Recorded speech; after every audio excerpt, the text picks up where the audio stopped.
पंडित राज शर्मा जी कांग्रेस से जुड़े हुए हमारे साथ। पंडित राज शर्मा जी, जो ये मामला सामने आया है, तो चौहान जी का ये कहना है कि इस पर जांच कमेटी बिठा दी गई है, जो भी तथ्य आएंगे, जो भी इसमें जिम्मेदार पाया जाएगा, चाहे वो प्रशासनिक स्तर पर गलतियां हुई हो या फिर कोई दिक्कत रही हो, तो उस पर तुरंत एक्शन भी लिया जाएगा।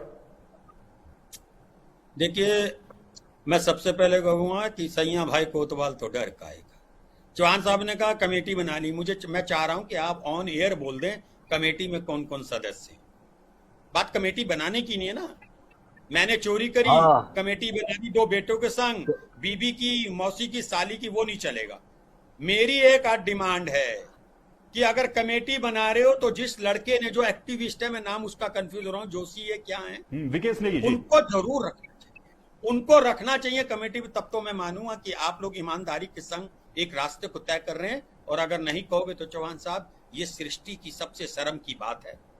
हम लोग हिंदू हैं, सनातन हैं, तथा कथित आप अपने को सनातन धर्म की सरकार मुझे गर्व है। सुन लो, अगर आप बोलोगे फिर मैं भी बोलता हूं, मेरी भी आदत है वैसे, मगर ये बहुत संवेदनशीलता का मैटर है, इसलिए इसमें सही से सुनना होगा, सही से जवाब देना होगा। आप इतनी देर गूगल से रिसर्च कर लीजिए, फोनो फ्रेंड की फैसिलिटी यहाँ पे है, आप कर लीजिए कमेटी के कौन कौन सदस्य हैं, तब बात चलेगी। सदस्य आप 3 विधायक को बना दोगे, किसी और को बना दोगे, और बीकेटीसी भी आप ही के संरक्षण में चल रहा है, इसमें तो कोई दिक्कत नहीं है?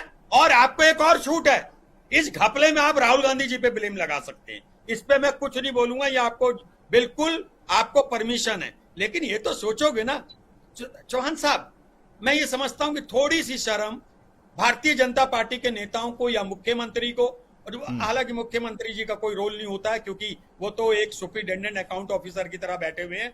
और मैं इसमें जरूर कहता हूं दिग्विजय भाई, मैं मुख्यमंत्री जी को क्लेम नहीं करता क्योंकि उनके कुछ नहीं है, वो बेचारे मुख्यमंत्री बने, वो सीधा व्यक्ति है। उसको तो वो बता दिया अमित शाह जी ने कि इसके ठेके मैं दूंगा 20,000, जैसे 20,000 जी की ई नीलामी आप निकाल सकते हैं, बाकी दिल्ली से निकलेगी, तो वैसे ही इनको 1 लाख 2 लाख 5 लाख तक की छूट है, बाकी सब ऊपर से चलता है। तो मैं एक बात जानता हूं कि इस चैनल पे चौहान साहब बैठे हुए। चौहान साहब, आपसे विद हम्बल रिक्वेस्ट कह रहा हूं मैं कि आप अभी बताएंगे कमेटी के कौन कौन सदस्य हैं। जब आप कमेटी, यहां मैं कोई चालीसा सुनने नहीं आया हूं कि आप ये बताओ ये कमेटी बना ली, वो बना ली, ये सब बेकार की बात है। चौहान साहब, मैं दुनिया देखा हुआ इंसान हूं, बस मुझे आप ये बताएंगे, मैं आई शैल बी हाईली ग्रेटफुल। वो उस पर कुछ कहना चाह रहे थे, चौहान जी आपके पास आऊंगा। पहले एक शांति प्रसाद भट्ट जी से कमेंट ले लेते हैं, उसके बाद इस बात का जवाब दीजिएगा। शांति प्रसाद भट्ट जी, बीकेटीसी का ये मामला जो सामने आया है, किस तरह से देख रहे हैं? जैसा चौहान साहब भी कह रहे हैं कि भाई इसमें जांच बैठा दी गई है, अब ये आरटीआई से जानकारी आ गई तो जांच बैठ गई, तो क्या संभावना ये भी जताई जाए कि ऐसा तो पता नहीं कब से चल रहा होगा, क्या क्या चल रहा होगा? देखिए चौहान साहब, भारतीय जनता पार्टी कितनी राजनीतिक रूप से पतित हो चुकी है, हर जगह घोटालों में इनके नाम आते हैं, मगर ये कितने बड़े सनातनी हैं, इससे बड़ा उदाहरण नहीं हो सकता कि एक एडवोकेट विकेश नेगी ने आरटीआई लगाई जी, तो सार्वजनिक हो गया कि भारतीय जनता पार्टी के लोग अब चंदे के पैसे पे भी बुरी नजर रखते हुए। ये हम नहीं कह रहे हैं, ये वो भाजपा है जिसपे सोना चोरी का QR कोड लगा के चंदा खाने का आरोप लगा, और अब जो आरटीआई खुला और जैसे सफाइयां आने लगी भाजपा में, उससे स्पष्ट होता है कि इस घोटाले के तार बड़े बड़े नेताओं के साथ लगे हुए हैं।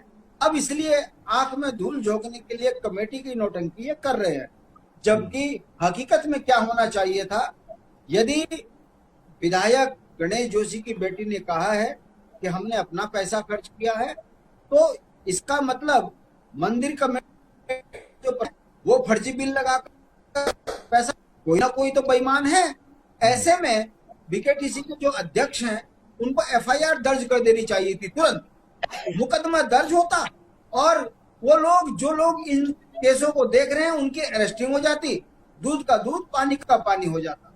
मगर क्या करें, चोर चोर मुसेरे भाई, अब मंदिरों बताइए। अब आप देख लीजिए, घोटाला करे ये, जांच कमेटी भी बैठाए ये, और उस जांच कमेटी में वही जो अभी हमारे कांग्रेस के प्रवक्ता कह रहे थे कि चाचा मौसी दादी सब बैठा देंगे, और उसके बाद उस जांच कमेटी का क्या होगा ये सभी जानते हैं। इससे पहले कितनी जांच कमेटियां बैठी, पिछली बार भी शांति प्रसाद भट्ट जी, पिछली बार भी विपक्ष के द्वारा सोने को लेकर के काफी ज्यादा हंगामा किया गया, अंत में क्या निष्कर्ष निकला उसका कि भाई सोना तो आया ही नहीं था।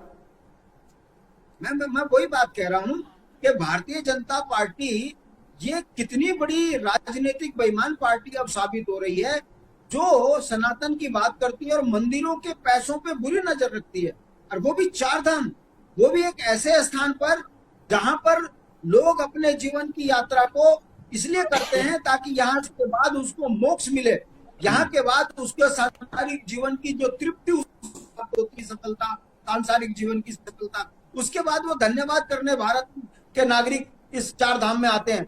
और जनता पार्टी का सिस्टम उस पैसे में चोरी, ठीक है। आपका इनका कहना यह है, सत्यवीर चौहान जी, दोनों पैनलिस्ट का कहना यह है कि आपने कमेटी तो बना दी, लेकिन कमेटी हर बार की तरह बनाई जाती है। एक बार क्यूआर कोड लगा था, उसके बाद उस पर भी कमेटी बैठी होगी, आज तक पता नहीं चला वो क्यूआर कोड किसने लगाया, कब लगाया, कैसे लगाया।